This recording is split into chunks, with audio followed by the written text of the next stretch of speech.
Okay. Ito yung journal natin. So meron tayong credit, meron tayong debit, tapos yung account na ginamit, partner-partner sila. Ang source is petty cash. Ito yung expense account. So let's save it. Okay. So nakakonect na ang Sasant. I-try natin ngayon. Journal entry. Browse. Ito. Next is, so meron tayong date, account, debit, credit,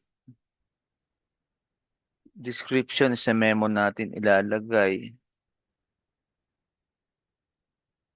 So ganitong hitsura niyan, ano? I-double check mo kung tama. And then send. Okay, zero ang failed, successful is 10. Double check natin. Open natin ang petty cash. So, ayan po.